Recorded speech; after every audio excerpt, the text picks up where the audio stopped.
You're listening to the Greeks Gridiron, live with Athan Hristodulu.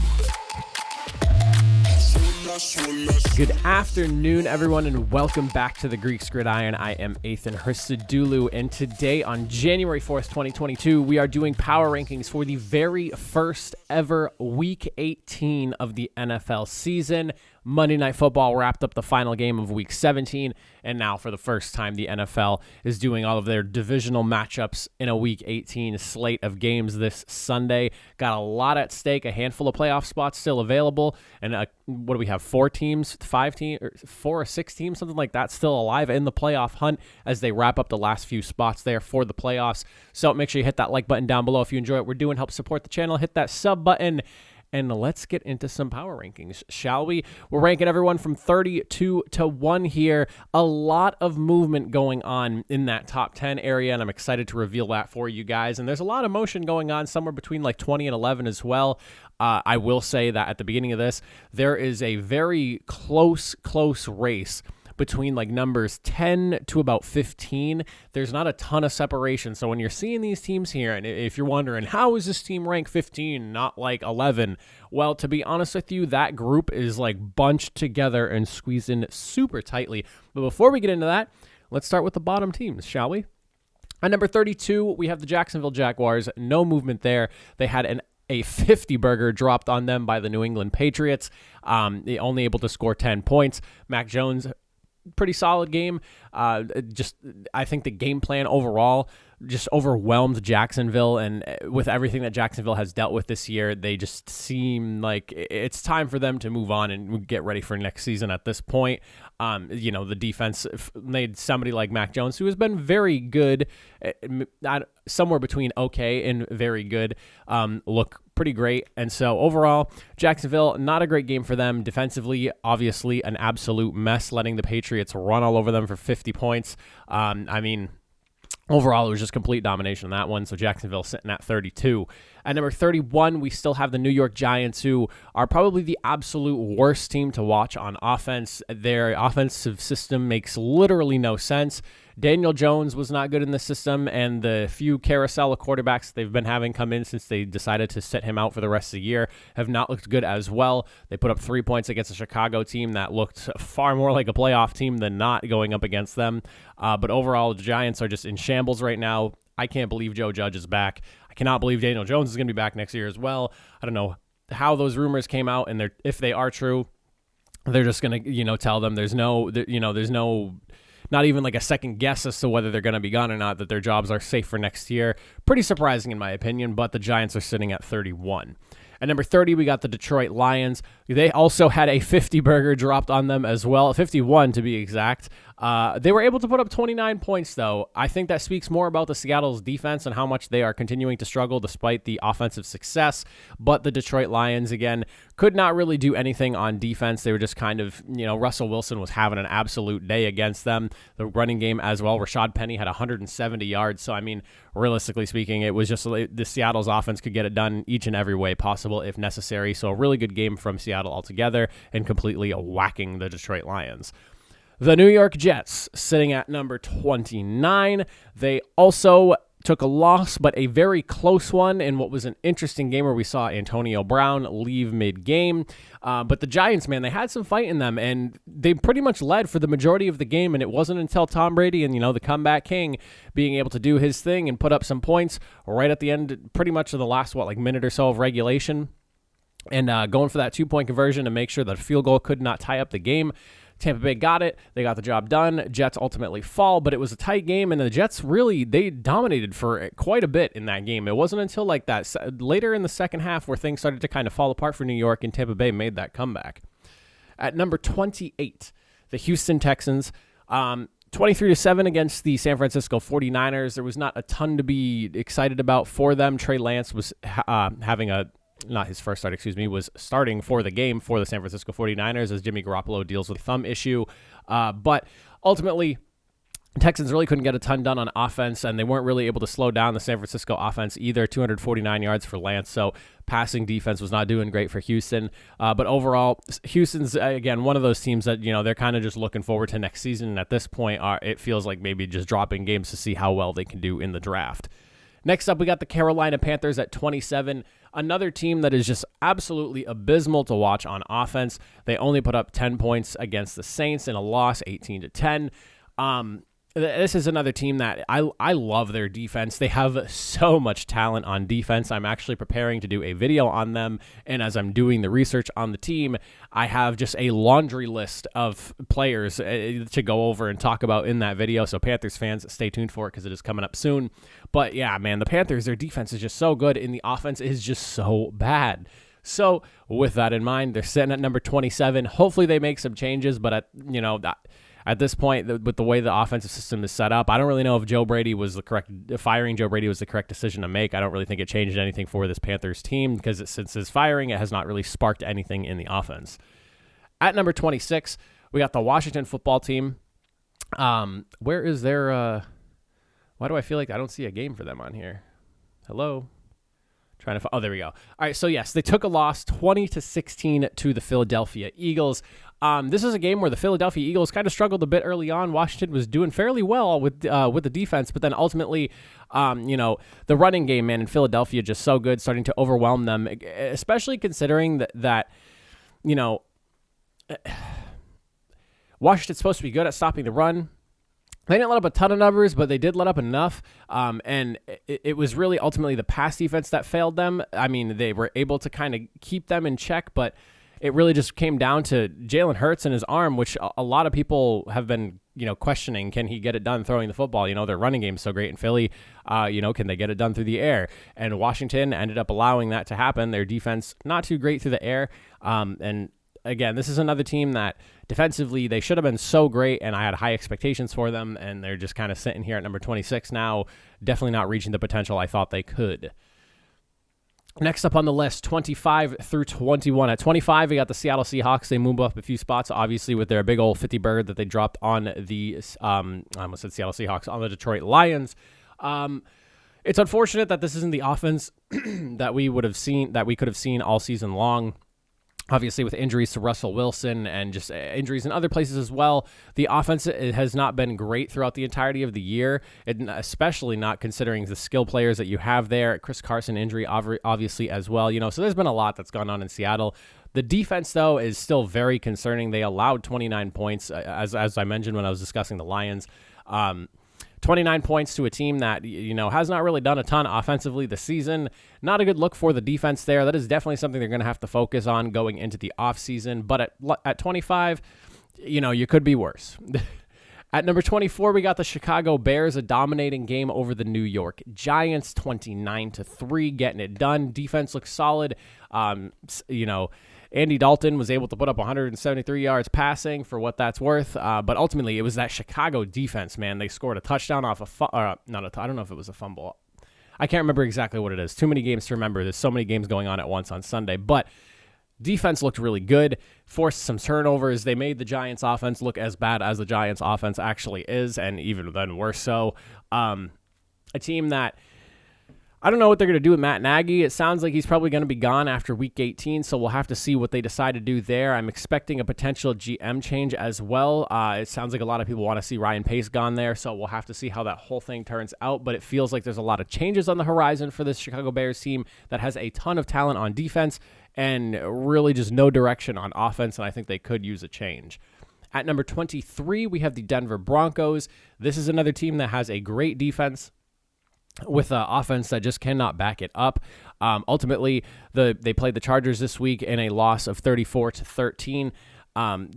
When you get to the point where you're playing against teams that are vying for playoff spots, and I mean, they were even kind of in the playoff hunt, you need to be able to put up points against some of these high-scoring offenses, obviously Justin Herbert and company being there, and your defense can't do all of the heavy lifting if your offense is consistently failing you. And, of course, I understand that Drew Lock is the starting quarterback. It's not who they were expecting to have at this point in the season. Teddy Bridgewater was the guy, but the quarterback situation has not really been great regardless of who has been under center. The offense has looked stagnant at times, multiple times this year, and it really showed this past weekend. But yeah, 34-13, tough loss for the Broncos. I'm excited to see what they end up doing with the quarterback position, because this is a team that they might not be just a quarterback away from being a playoff contender, but they have a lot of really good pieces there defensively and offensively, and if they just kind of retool the offense, get some more guys in there, some more talent, maybe shore up the offensive line a little bit, and then focus on getting a quarterback, a guy that they can build around. This is a team that can vie for a playoff spot. I mean, they were pretty much in the hunt throughout the entirety of the season, so there's a shot for them. They just have a few pieces they need to add to the team, and we'll have to see what they do at that QB position. Next up, we have at 22 the Atlanta Falcons. Kind of got whacked by the Buffalo Bills in that snowy game there. It was fun to watch. Matt Ryan, 197 yards. The defense allowed Devin Singletary to rush for 110. Ultimately, though, tough showing for the Falcons. This is a team that their offense has not matched the skill players that they have. Obviously, they've dealt with some issues as well. But ultimately, we'll have to see what Atlanta does going forward. I'm curious to see how they deal with Matt Ryan and his massive contract, because he's getting paid a boatload of money this season, or not this season, going into next season. Very curious to see what they're going to do with that. I think his cap hits like somewhere around like $40 million or something, like a ridiculous number. And don't get me wrong, I think Matt Ryan's still a pretty good quarterback. I don't know if he's worth as much as some of the highest paid quarterbacks in the league at this stage in his career, but defense struggling, offense is struggling. They have made some positive changes. They've won more games than they did last year, so that is a good sign as they work their way into the offseason. Hopefully they can continue trending in that direction. I'm hoping that Calvin Ridley is able to come back. He's obviously taken the rest of the season off. I hope, wishing the best for him, that he gets his mind right and he's able to come back and play some good football for this Atlanta Falcons team. At number 21, we got the Minnesota Vikings. They got completely whacked by the Green Bay Packers. This was not the close game that it was just a few weeks ago, the last time that these two teams played, where Minnesota got the upset. The Vikings were only able to put up 10 points there. Packers, statistically, were just killing them left and right. Aaron Rodgers looked really good. And it was all Green Bay all day long in a very, very cold Lambeau game. The game started at 10 degrees. I think it finished. It was like 7 degrees or 6 degrees, something like that. And it felt like worse than that too, with the wind chill and everything. A tough year for the Vikings. Injuries, obviously. The defense, not as good as I think some people expected it to be. I said it all year long. This defense basically, this team will go as far as the defense allows them. And I think they got about as far as that defense would allow them there. I still have some concerns about that group, so they're going to have to work on that a lot this offseason. There's a ton of talent on the offensive side of the football. Adam Thielen, obviously, of course, JJ, and then you got yourself, Dalvin Cook, as well. But unfortunately, I don't know what the answer is for the defense. There's just a lot of holes, and it felt like they kind of plugged them up this offseason, but it did not really work. Some people are calling for Mike Zimmer's job. Maybe that's the answer. I don't know. He's always played the Packers really well, which is great when you're playing division rivals. They're always pretty competitive in their own division, but they just drop a ton of games, and games that you'd expect them to be able to win. So we'll have to see where the Vikings go, but 21 seems pretty safe for me. Next up, we got the Cleveland Browns coming off a really tough loss for Monday Night Football. This Browns team, man, has just started to look worse and worse and worse every single week. I think, what was it, like 9-10 straight incompletions, and Baker Mayfield had an interception at one point going in at halftime. Like, it was a terrible, terrible stat line. I actually turned the game off at halftime because I wanted to get to bed and make sure I could get up early to make this video for you guys, and I ended up just watching the highlights afterwards this morning. Game did not look good for Cleveland. There's just a ton of problems. I think TJ Watt had like 4 sacks. The offensive line could not keep Baker Mayfield protected. He could not complete a pass. I watched him throw so many balls into the ground, or just like short passes that he wasn't even completing. I don't know if it's the injury he's dealing with. I was talking to a buddy of mine while I was watching the game, and we were saying that it just kind of felt like Cleveland has no sort of chemistry right now. Nobody's on the same page, and it was funny as he was saying that. We literally watched Austin Hooper drop a wide open catch in the flat. There's just so many things going wrong with so much skill and talent on the team. I don't understand how it feels like an absolute mess, though. Hopefully they figure things out this offseason. Maybe, we don't know how badly that shoulder is bothering Baker Mayfield. And I don't know. It almost felt like they were kind of letting Baker kind of die on his hill and see what he could do leading the game. Nick Chubb did not get as many carries as would have expected. The defense allowed 188 yards rushing from Najee Harris. I mean, it's just an absolute clinic for the Steelers, if I do say so. The Browns just really did not stand up to the task going up against a division rival. Myles Garrett was saying that they were going to send off Roethlisberger their way. and the Browns just kind of fell flat on their face and are now, well, they've been eliminated from the playoffs, but more so than they were before the game. At number 19, we got the Miami Dolphins. They were the darlings for a little bit there. They were going on a big 7-game winning streak and now collapse in just like unceremonious fashion, 34-3 against the Tennessee Titans. Nothing really looked good for the Dolphins at any point in this game. It was all Tennessee, all game long, wasn't even close. I'm very curious to see if they're going after Deshaun Watson this offseason. It sounded like Stephen Ross really wanted him during the season, and obviously the whole legal issue was the issue there. So we'll have to see what Miami does as far as quarterback goes, if they decide to move on from Tua, where Tua ends up going if they do so. There's some really good skill talent on offense. The defense shined at times. I think that this is a team that, if they do upgrade at quarterback and they bring in a few more pieces on both sides of the football, they were vying for a playoff spot, and ultimately I think they kind of got exposed going against a really good number 1 seed in Tennessee. So they're still a ways away, but they're definitely trending in the right direction. Obviously not quite as good as they were last year where they just missed the playoffs, but ultimately Miami has some work to do and clearly not quite ready to make a playoff push after being dismantled by the number 1 seed. At number 18, we are looking at the New Orleans Saints. Playoff hope's still alive. They got the win over the Carolina Panthers, 18-10. The offense is very messy, but the defense is good. This is a playoff defense. They can play really well. I just don't know if the offense is going to be able to carry them into the playoffs and throughout the playoffs there for them to make a legitimate Super Bowl run. I could see them maybe squeaking in as the number 7 seed, but realistically, there's a very large uphill battle for the New Orleans Saints right now on the offense, and Taysom Hill, 222 yards for what it was worth, but realistically speaking, I just don't know if the Saints have the firepower on offense to be able to keep up with some of these teams that are going to be in the playoffs here.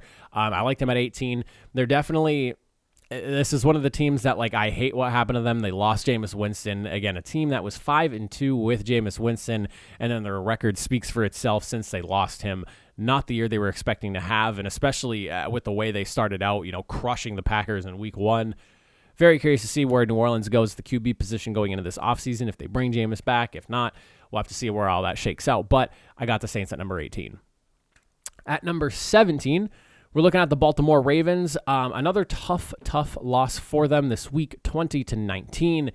They have been so competitive without having Lamar Jackson. Huntley is definitely going to get a look at some sort of starting job somewhere. I mean, there's definitely a few quarterback positions that are going to be open that he, at this point, has kind of earned himself a starting job in these losses. He's going to get looked at somewhere, in my opinion, if he's not brought back in Baltimore. But yeah, the Ravens, giving Matt Stafford fits all game long. They held him to only 309 yards. And I say only because Stafford's put up some pretty big numbers this year in certain games. They had a couple of picks. They really, honestly, they held the Rams in check pretty much all game long. But ultimately, it boiled down to the Rams being able to put up a score very close to the end of the game. All I've got to say is this Ravens team has been, quite a story considering all of the injuries they've dealt with this year. The fact that they're still they have an opportunity to still make the playoffs here. They have fought tooth and nail throughout the entirety of the year. Hats off to them. I think that they deserve a lot of credit. Hats off to John Harbaugh. I see a lot of John Harbaugh hate, and it makes literally no sense to me. The fact that he kept this team as competitive as he has the entire year with all the injuries that they've dealt with, I don't think anyone's had more injury issues than them. Maybe the Tennessee Titans are comparable, but even then, I still feel like the Baltimore Ravens had a handful more people injured. They are missing their starting quarterback right now, and they have been for the last 3 or 4 weeks. Shout out to Baltimore. Number 17, definitely not a bad place to be considering everything that you've dealt with. At number 16, we got the Pittsburgh Steelers right above their division rivals. Big win over Cleveland to keep their playoff chances alive. They're going to need some help, but there is a possibility that they make their way into the playoffs in one of those number 6 or 7 seeds, depending on how things shake out. But ultimately, the Steelers, TJ Watt, man. TJ Watt, 21.5 sacks. He needs 1 sack to tie the record, half a sack to beat the record, or is it 22.5, 23? I can't remember what the number is off the top of my head. He needs a sack and a half, basically, to ensure himself he works his way into that record spot. TJ Watt's an absolute freak. He was terrorizing the Browns all game long. 4 sacks on the night. The dude put on an absolute clinic pass rushing. You could see Baker Mayfield was struggling. The offensive line was struggling with him. That Steelers defense, man, if they could just consistently look like that, I mean, they're a solid team. Are they going to make a run in the playoffs? That remains to be seen. The team is good. They're good. And that's about as far as I want to take that. I could definitely see them making the playoffs if things fall into their favor. Do I see them getting out of the wild card round? Probably not. It'd be a tough one for them. They would probably end up being the number 7 seed, and they'd probably end up playing who is going to be the number 3 seed? What, the Bills? The number 2 seed, probably the Bills. I'm not 100% sure off the top of my head, but I mean, where's the playoffs here? I had the playoffs pulled up somewhere. But realistically speaking, I just don't know if the Steelers have the offensive firepower to keep up. They've really struggled, and the defense has not been as great as it was last year. They've definitely fallen off quite a bit the last few weeks. And I don't want to say the Steelers defense is back after such a good performance against Cleveland. I want to say that this win and the way that game shook out is more indicative of just where the Browns are right now, more so than what the Pittsburgh Steelers were able to get done in that game. Next group of 5, we got ourselves at number 15, the Las Vegas Raiders, who made a massive comeback right at the end of the game to seal a victory and a W, kicking a field goal when the game was knotted up at 20-20, winning the game against the Indianapolis Colts to keep their playoff hopes alive. This was a big one for the Raiders. Rick Bisaccia, however you pronounce his name, deserves all the credit in the world for keeping this team alive. Nate Hobbs was just arrested literally a couple days ago, so they're going to have to deal with that as well. There has been so much adversity for Las Vegas, and I respect the hell out of all of them for being able to fight their way into a potential playoff spot where they are right now going into Week 18.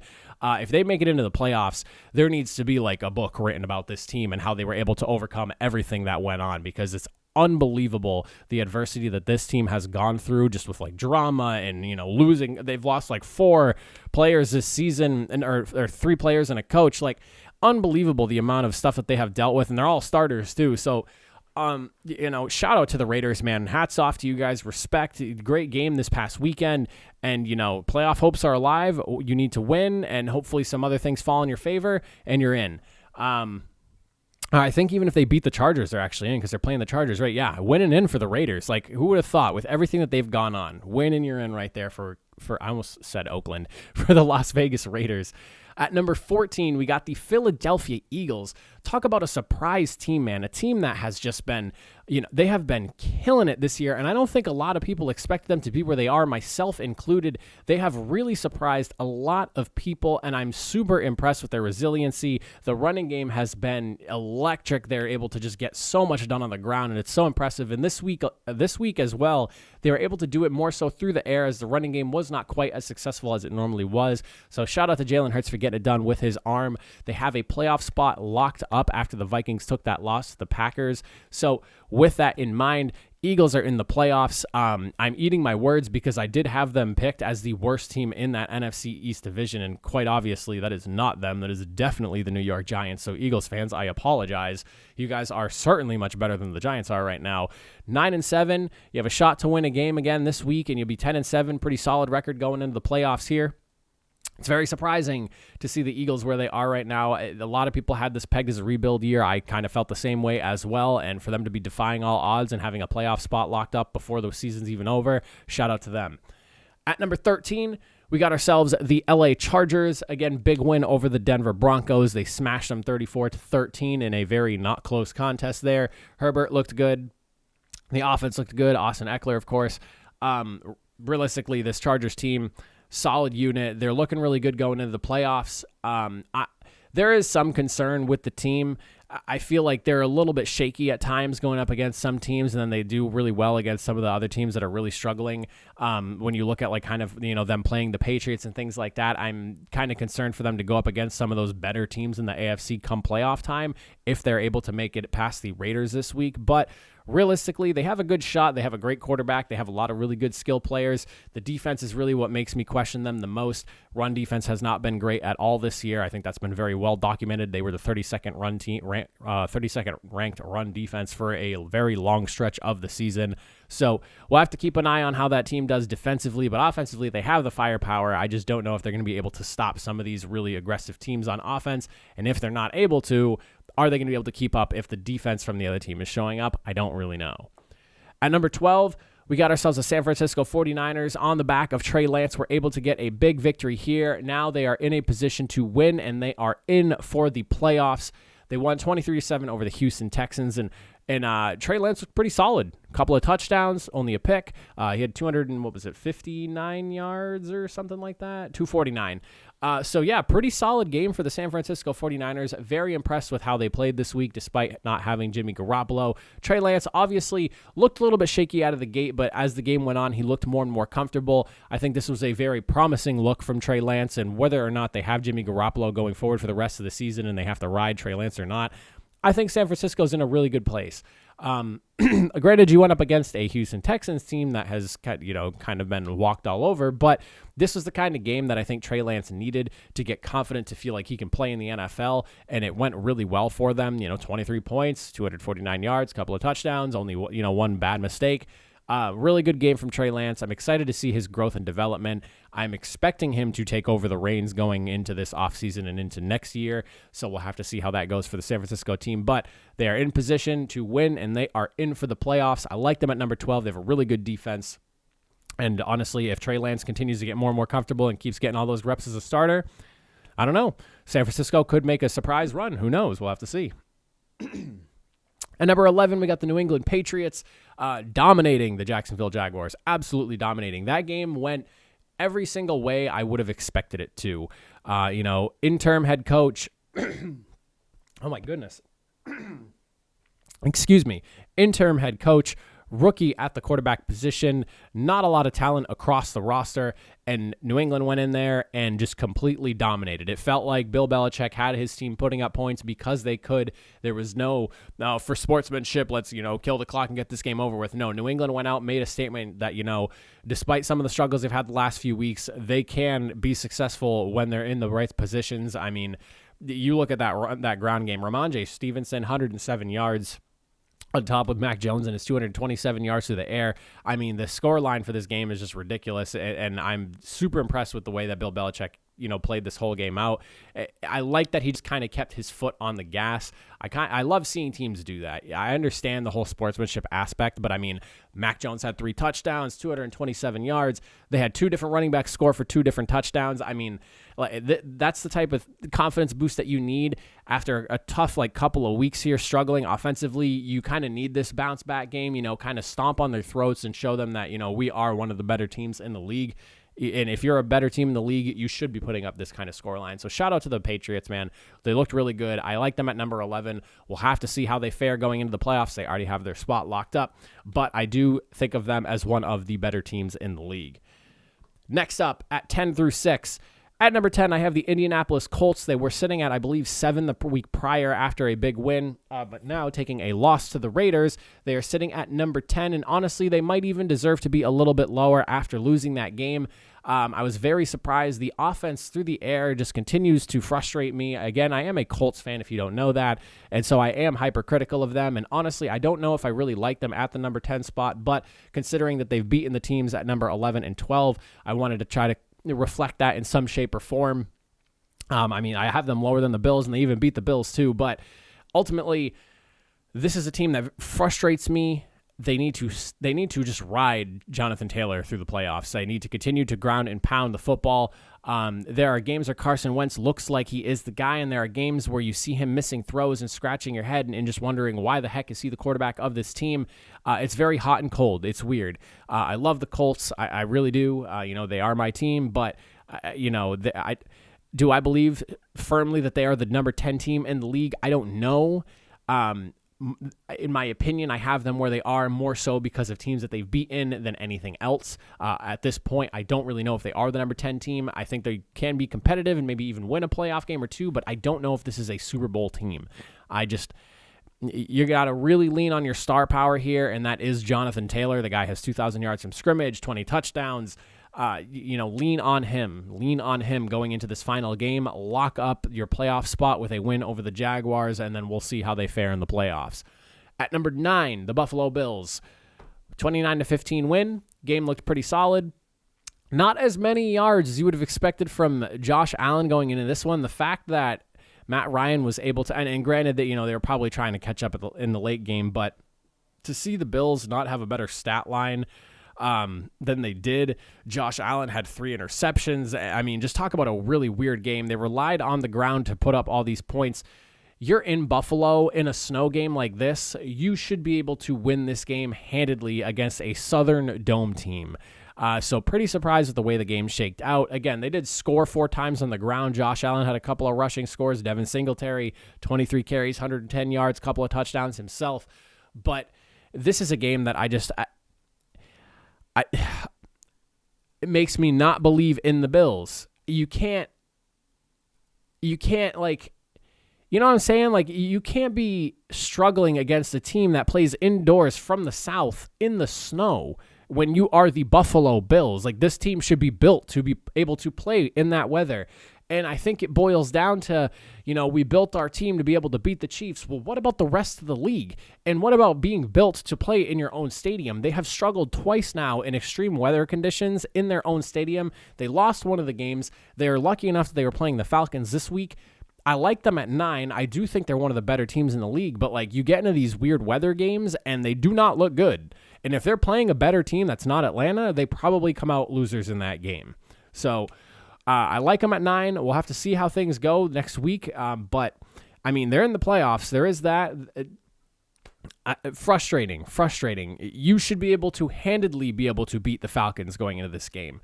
The Falcons did struggle, but it was close for a while. You can't be turning the ball over 3 times in a game like this. You need to be able to pound the rock and rely on the running game without having mistakes through the air like that.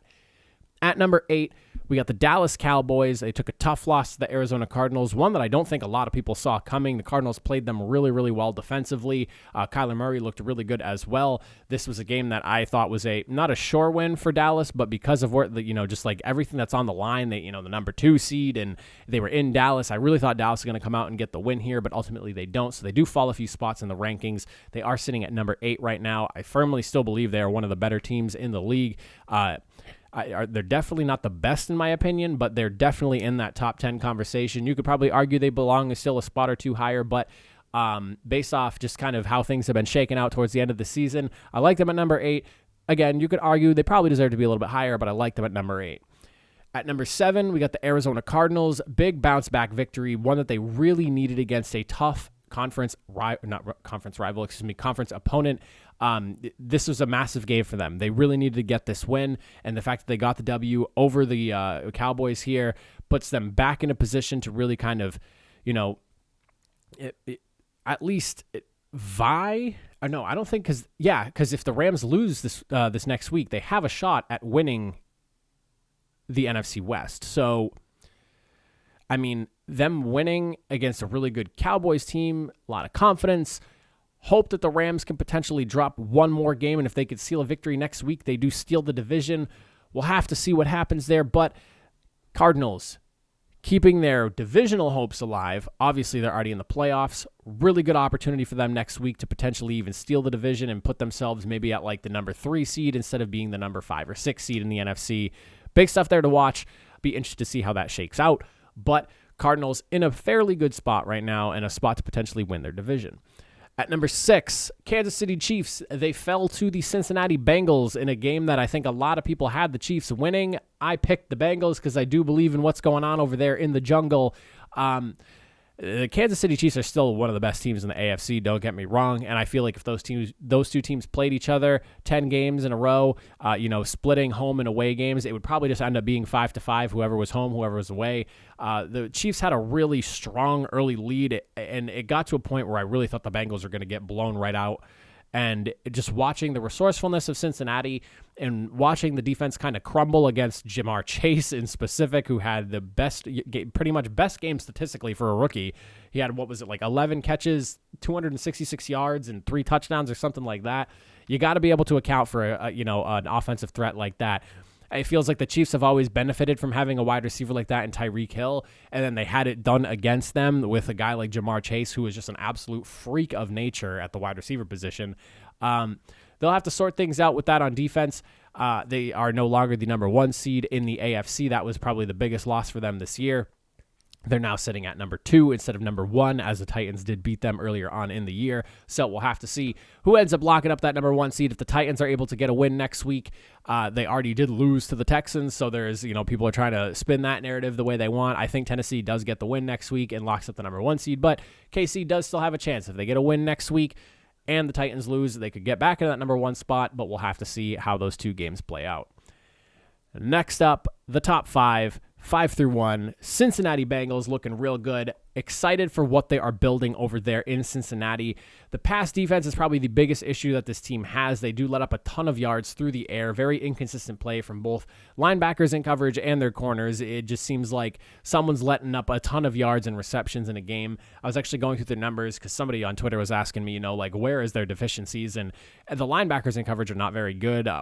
When the Jets played the Bengals and the Jets got that upset, I think Logan Wilson had 190 yards of receiving allowed. They targeted him 16 times and he allowed 14 receptions. So there is clearly a recipe for going after this defense here.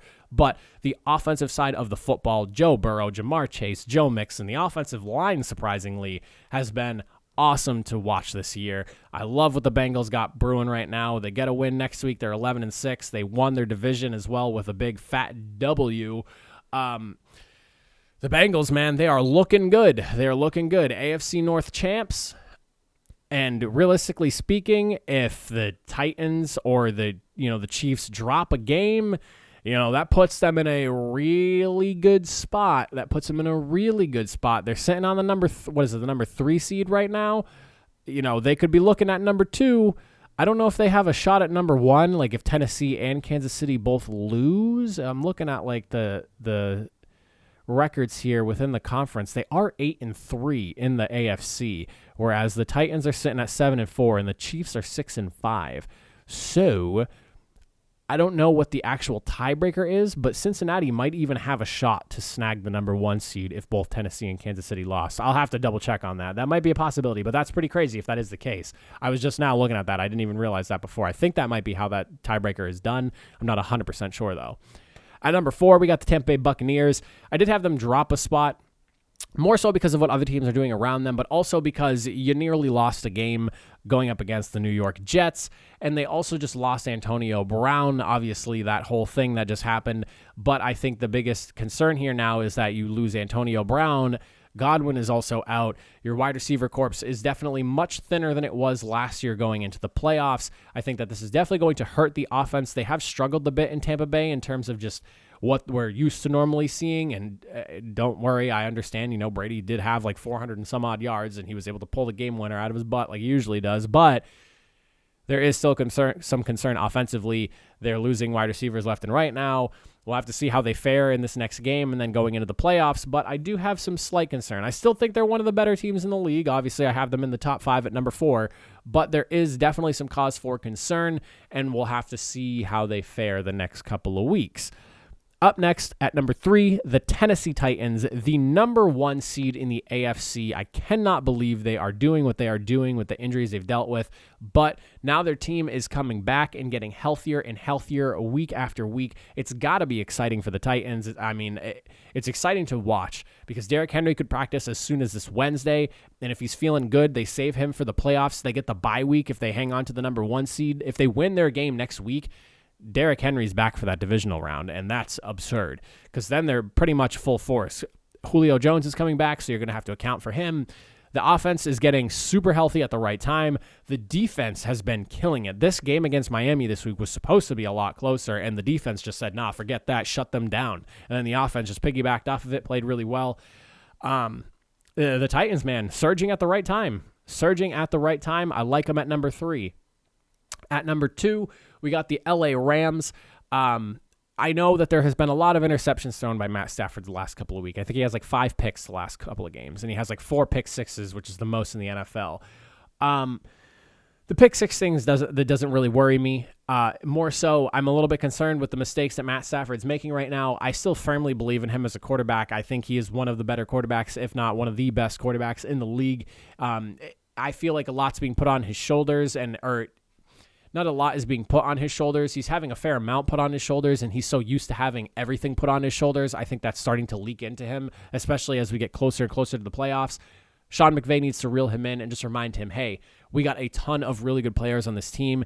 Don't force these throws. He has such a big arm, and he can make throws that a lot of quarterbacks can't make. McVay just needs to, remind him, we have a running game. The running game has been looking really good. They have all these great wide receivers. They have a solid tight end as well. They have a solid offense and a fantastic defense. The game does not ride or die on him. He needs to understand that, and I think that's probably the biggest issue he's having right now as we get closer and closer to the playoffs, is Matthew Stafford's just used to dragging the Lions to the playoffs a couple of times. So I like them at number 2. Their defense is fantastic. They have so much talent on offense. There's so much star power there in LA.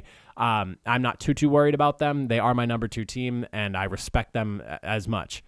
At number 1, the Green Bay Packers, who have been sitting there now for I think 3 or 4 weeks at this point, the perennial best team in the league in my opinion. They are just doing everything really, really well. The defense, while it has slipped up a little bit, looked really, really good this week, 37-10 in their big victory over division rival Minnesota Vikings. Aaron Rodgers is playing ludicrously good football. The defense shorted some things up this week. Devontae Adams is still Devontae Adams. Aaron Jones and A.J. Dillon are just completely running through defenses. I mean, what is not to like about this Packers team? I have been singing their praises all year long. They were sitting at number 2 for a while, and now they're owning that number 1 spot. They are the number 1 seed in the NFC, and they have the best record in the NFL. The Packers, man, they are looking like the team to beat. NFC runs through Lambeau. It's going to be tough for some of these teams to go against them. Home field advantage throughout will be important. This is definitely, in my opinion, a better team than they were last year, which is crazy to think about. And even though Rodgers doesn't have the stat line, and it took them a little bit longer to get into this form, I like this team better than the one from last year. I believe in the defense a lot more, and also the offense with the ground game now being far more dominant than it was last year. They can win both ways. Good luck to everyone in the NFC. Week 18 power rankings are done. We got one more week of football, whole slate of games on Sunday. We got a couple of games on Saturday as well. Exciting stuff to say the least.